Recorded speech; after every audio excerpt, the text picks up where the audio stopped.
Yeah, you don't have to be like that. It was a mistake. Made an honest mistake. But I'm illiterate. I got a lights. But I can't read. I never said you couldn't read. Dun dun did it. No. Jail. No, thank you. You be showing your age every time, yo. Come over a little bit. Did you grind it out today? Did you? And today's gonna be a doozy of a topic. Hey, what's up? I'm Rashad. And I'm Kesha. Hang with the Joneses, episode number 59. 59. No, not a real special number, but still getting up there. Close to the triple digits. And thank you. Thank you for subscribing and listening and sharing and liking. And if you're on YouTube, commenting as well. Leave me in the comments. Took a quick hiatus, you know what I'm saying? Just out and about. Would that be fair to say? Now we're back. I got the song in my head. I'm trying to repress it. Thank you. I appreciate that. Trying to repress it. All right. And still pushing out content though. Got a couple things on the channel.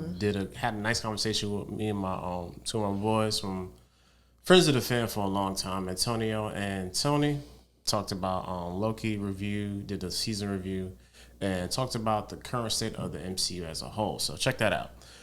Today's topic, very timely topic, Kesha, and I feel as if we can really attest to this.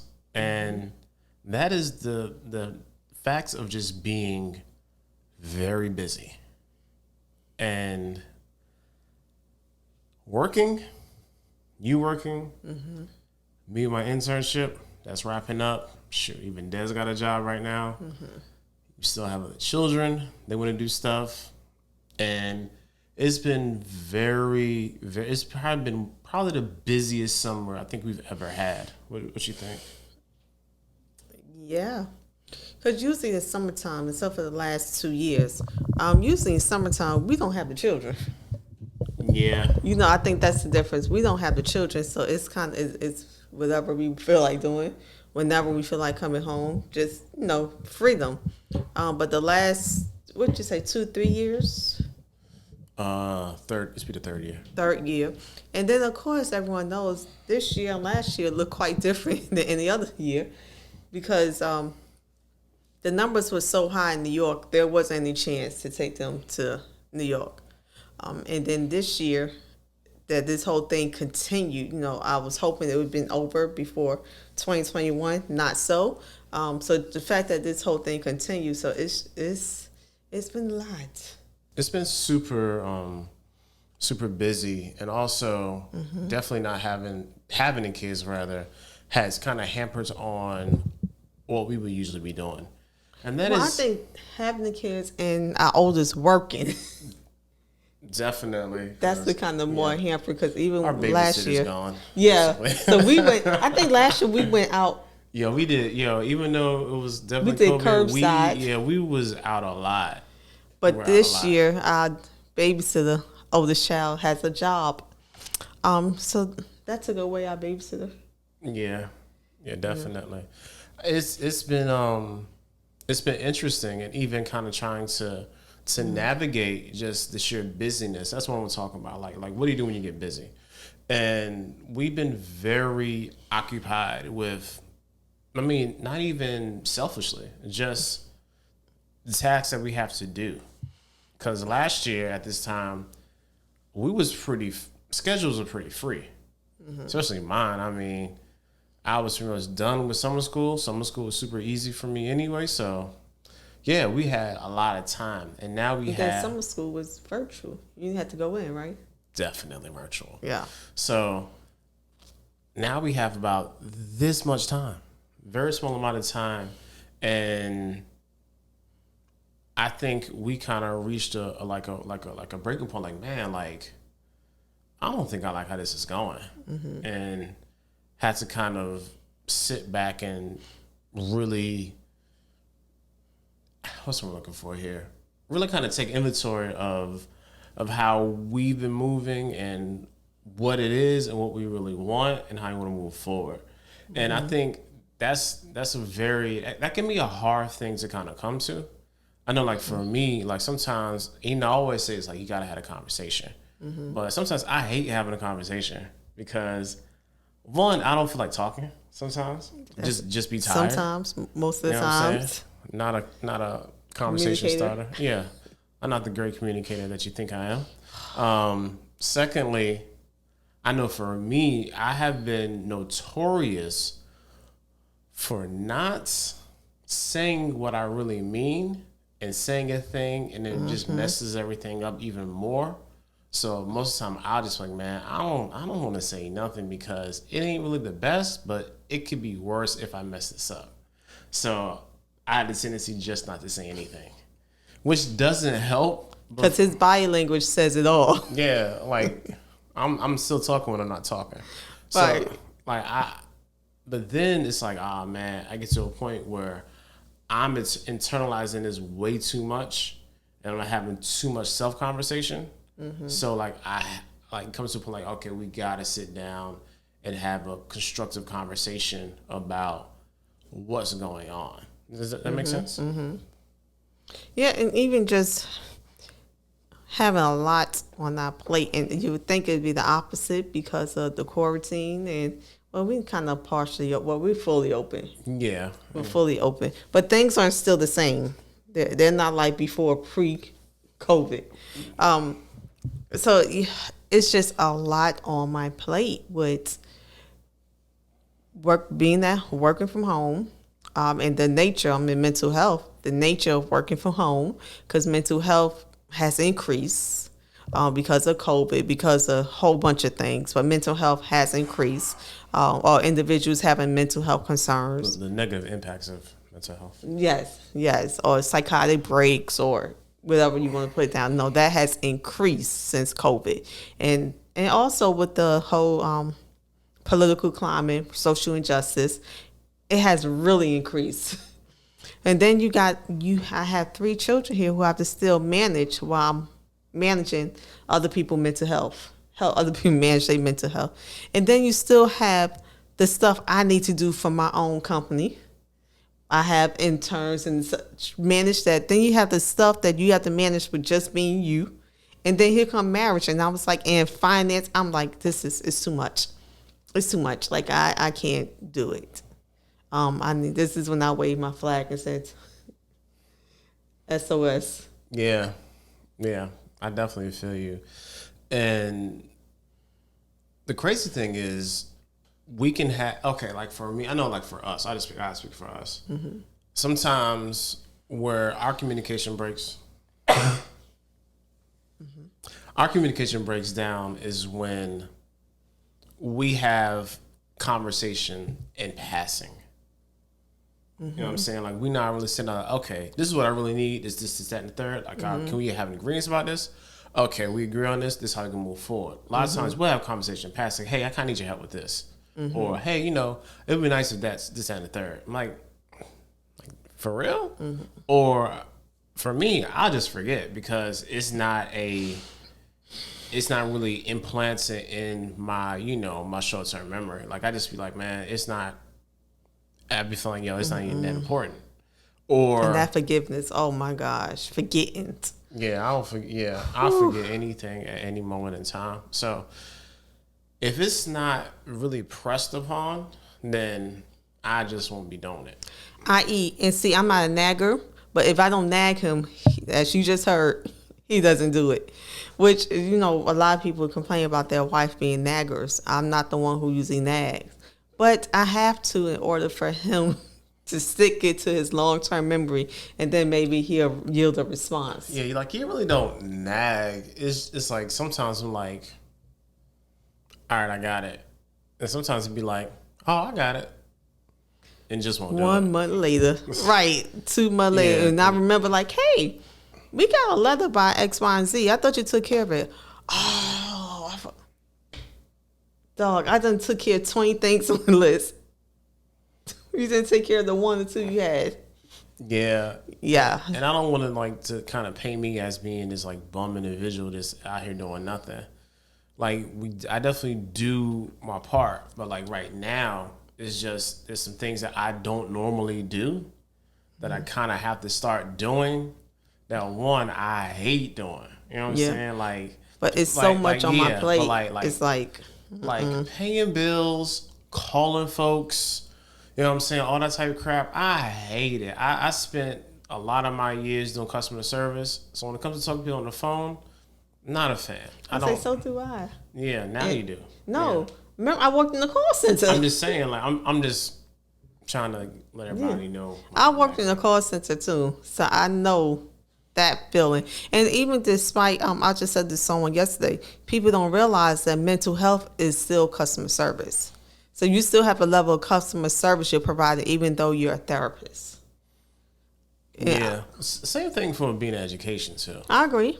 Because, I think anytime you deal with people, be honest with you, it has to be some sort of customer service. Yeah. But I'm just saying because people don't necessarily think about that when it comes to those professions. Now, for some reason, especially with your field, they think that you have way more authority than you actually have. Mm-hmm. Like you can only do what the client allows you, because there is no court order therapy like that. You know what I'm saying? You can't, and even court order, you still can choose which one you want to choose. Exactly. Yeah, you got to go to you. Mm-hmm. And even with education, there's definitely a very overwhelming feeling of having to connect with a person or a class and then have to go around and maybe have to connect with said caregivers and make sure everybody's happy. Then you have your admin who's over you. They have their admin that's over them. Then they have their admin that's over them. And then all that stress and anxiety gets trickled down to everybody else. And by the time it gets to you, you're like, fam, y'all want me to put this on the kids? Is that fair to them or what? So there's a lot of times teachers take on a lot of that stress, then internalize that stress and get burnt out. Because I pretty much know I am burnt. I'm there. I'm really trying to finish my internship, grind that out, and take a legit break. Yeah, I'm there too. And even I know we talked about it in some episodes beforehand that kind of have to come back to the table and then renegotiate that some things I know you did. No, this was my role, my assignment, my responsibility, but things have changed. Like the children being at home and me, things have changed. So now we have to sit down and negotiate that I need you to take this on. Yeah. Because honestly, by saying mental health has increased, also that means that my availability to do those things has now decreased. Definitely. So I can't stay on the phone for 10, 30, 40 minutes or hours working on a situation because I have somebody who's in crisis, and that crisis can take me the whole day, week, or weeks to manage or finally kind of get where it's not a crisis. So I don't have that flexibility anymore. And then even when you're trying to take in lunch breaks, first of all, when it's a crisis, lunch breaks is there whenever. Ain't no lunch. Right. So even do that, but then when I do take a official lunch break, then I have the children. So it's like I'm working consistently for 12, 13, 14 hours. Yeah. So it's the balance is I'm not balanced. Everything is off balance for me right now, which is added to my stress and even has impacted my sleep, where I'm not able to sleep, and it start impacting my health, where I'm starting to feel sick. But I know that's because all this being overwhelmed and all this energy, I'm not redirecting it anywhere. So it's going somewhere. It's hitting my body. Yeah, and the sad part is this is a lot of people's norm. Mm-hmm. And they take it as this is just, this is just life. You know what I'm saying? It's what I got to do. But really, it doesn't have to be this way. But doing this, I really give it up to the single parents. Because they're single parents, or maybe someone who may be married to someone, but still the most of the responsibility for one person. And I'm like, there are people doing this every day with more children, more responsibilities than we have. I've been really thinking about, I'm giving up to the single parents, whether you're legally single or, just have a major responsibility. I give it up to y'all because I'm like, there's two of us and we're like, this is hard, boss. I'm tired. I ain't trying to be doing this for so long. Because I know, like, for like the very negative sides to this of the being busy is you're so busy that you don't really have the time to do the normal things that you would normally do. Like we talking about how last year we would just go on car dates. You know what I'm saying? Like, all right, yo, we be back 3 hours later, come back. Yeah. Have an opportunity to talk, joke, plan, recharge. Like even now, like we don't have time to even go outside and walk. We was walking, talking. Yeah, and that's what we did a lot. Yeah, doing a lot of planning. Yeah, and strategizing. absolutely. Doing a lot of encouraging. Even just going to the grocery store. Yeah. Sometimes like we'll go to the grocery store, and that might take us to an hour and a half. Yeah. So there was a lot of building that went on last year that, to be honest, like we kind of have to stand on that now, because if we didn't have that, it would be really shaky right now, But I think it's the renegotiating. We also agree with you, but we have to come back to the table and say, hey, this is what is actually, I know what we said, but this is what's actually is happening.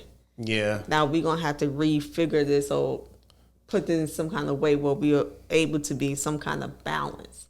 Yeah. And the hard part about that is balance for me is different from balance for you. So coming to some sort of common ground to where we both can have our needs met, whatever those needs are, is the real negotiation.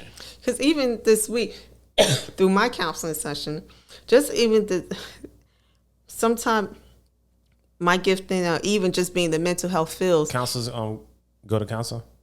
Counseling. Every good therapist has a good therapist. Right. That's the thing. Every good therapist have a good therapist. Because when y'all tell me something, I need to give it to somebody else, and I'm sure she probably gives it to somebody else. It's a law of reciprocity, right? Right. Yeah. So she can come back and take more of my stuff. But even just learning now that when you're in the mental health field, we are trained to see and feel things. And I take it for granted because a lot of stuff I'm like, you can't see. And then just plus with my gifting, it's like, you can't see or feel that. And it's like, no. And I'm like, how? That's common sense. Not necessarily, and she brought it to my attention that a lot of stuff we are trained to feel and see things that other people aren't. And I never took in that perspective that just because I'm a therapist, I sometimes can feel things and see things that you can't.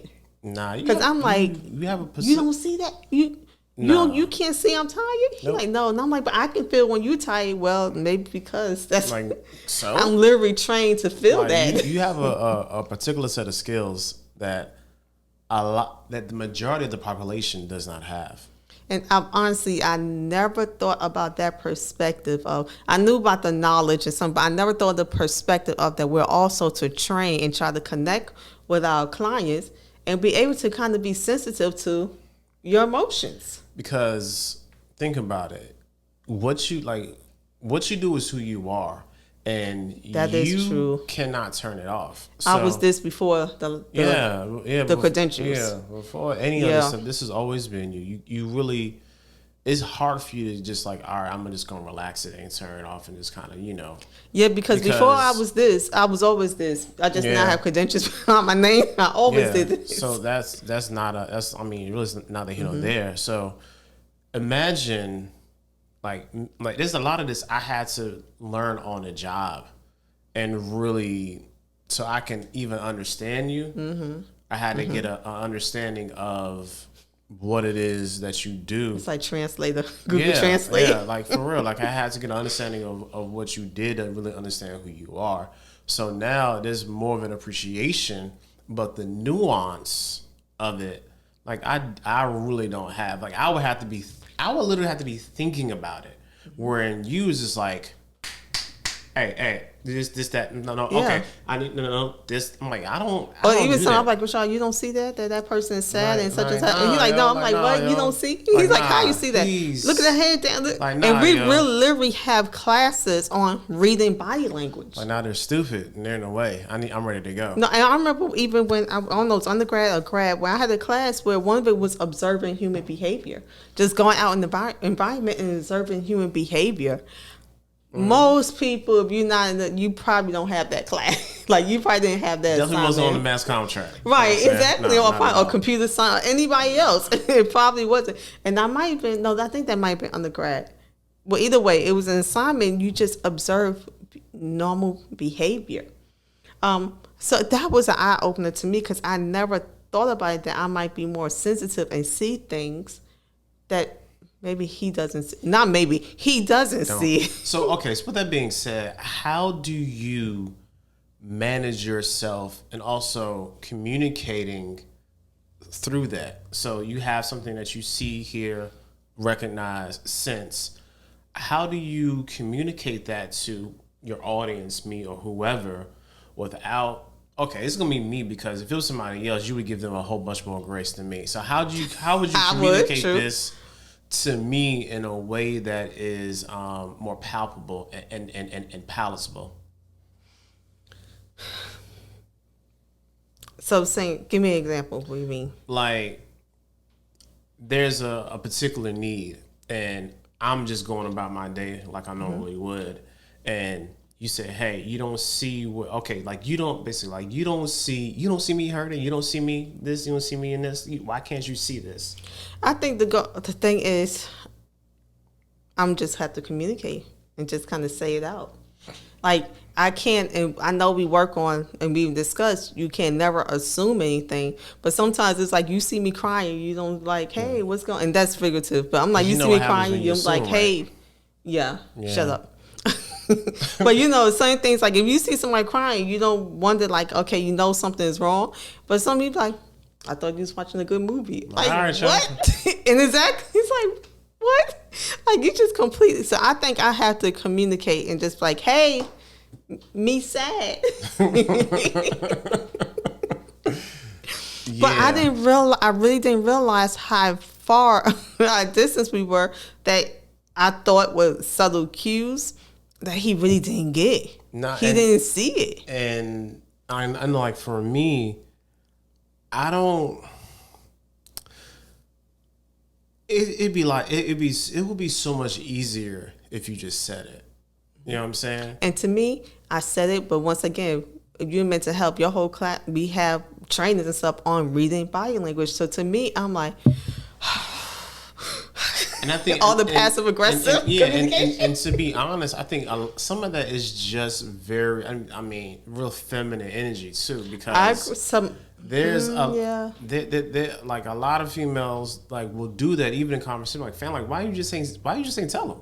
I think that's part of it because too. I feel like they should have known. Like that's stupid. One, and two. If they would have known, either they don't care or they would have done something about it. So, but if you didn't tell them, you cannot hold me accountable. So let's go back. Okay, let's go detail what happened. Okay, once again, I told you I work from home. Yeah, I deal with suicide. I know. I got the children here, so I'm managing household and all this other stuff we have to do. Doctor's appointments, everything I'm managing. He gets off work early. He comes in, records a video, say, all right, Keish, I'm going to get some coffee, and pieces out. When I heard the door open, like when he first came in, I was like, oh my gosh, I got help. Like, yes, he coming in. I don't have to know. He got the kids. I could just phone. And then he was like, getting coffee, peace out. And I was like, this joker don't stink. It didn't occur to you, I probably need help and I've been doing this all day. But then my therapist asked me, was like, did you tell him? I was like, no, but he should have seen that. She was like, no, just because you seen it doesn't mean he would have been able to see it. No, because I was like, boom, kids are quiet. Really task oriented. I'm going to go back, make this video real quick.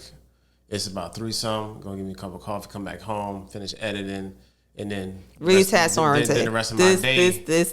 And you know what? When I first started on the mental health field, I was the same way. It was more so about completing the task than it was about the people who was involved in the task. Wow. So I think your opinion, how you are, once again, because I had to have training in that because I was the same way, that you're focused on, let me complete this. I got to do A, B, C, D, and E. My complete is like, okay, I got to do A, but how B going to feel about if I do A? And if I do A, and maybe C can help me with that. My is it to encompass everything. Nah, I'm like, what do I have to do? What do I have to do to finish it? I am finished. Right. Next. And I'm like, okay, I'm on the phone with this task. person. Okay, this person, I don't have to call into this. Okay, let me go put the kids up and make sure they do this first. Okay, I got 15 minutes. His is like A, B, C, and D. With me, I'm just kind of like, I got to connect the dots. Yeah, and I feel like that's been one of the ongoing things in our relationship that we definitely could not communicate early on at all. Like we just did not understand it. And the sad thing, over time, this thing has changed and evolved into different things in different areas. That's what it is. That we've had to come back. Even like I told you, like, yo, like, I feel like we having like conversations. It feel like old conversations. Yeah. And it's not really the feeling is there, but the presentation and conversation is much different. You know what I'm saying? So I've had to not respond in a very old, you know what I'm saying, like 2005 teenager Rashad, way. You know what I'm saying? Like that, I can't respond like that. So now, like even like yesterday, I was like, yo, like, okay, all right, we kind of gotta see where we are, and then kind of again have the conversation, like even if like for real, like even if you F it up, you still gotta have a conversation. Because it's just a matter of time. If you don't have the conversation, then either one of you can start having a conversation and just start making up things that you think is going on or not going on, or how you feel. Truth. And then you have another thing. Assuming. Yes. Again, you know what happens, you assume. So you would then have a whole other issue to deal with, because not only are you not fighting, not only are you having a conversation about what it is, you're also having a conversation about the thoughts that the other person is having, and having to dispel or confirm. Well, first you're battling both. But that's what I'm saying. You know what I mean? Yeah. So you battling both the seen and unseen, the what's reality and the imagination. You're fighting both. Yeah. And one of them you don't have to fight. But we do. Yeah, but we fight our imagination all the time. Right. But one of those you really don't have to fight. That's a lot of energy wasted. Imagine if you put that energy on what was actually real as opposed to what my imagination took me down. Yeah, actually having a conversation. And I know like a lot of times you say, hey, like y'all feel like y'all just be repeating yourselves, because this maybe we repeat ourselves in our relationship. Yeah. I mean, because not one, there's just a couple of tenets to any sort of relationship that you have to have. You got to have communication. You have to have understanding. And then for us, you have to be able to negotiate the terms of your relationship. So if you're not doing those three things at any point in time, then the foundation that you will build is going to start to crack, because you don't have those three tenets to really stand on. And if you can't stand on those things, then you're going to start trying to stand on other things that don't have anything to do with your actual relationship. So that's really... Yeah, so I would say, to sum up, like, communication is a working document. We say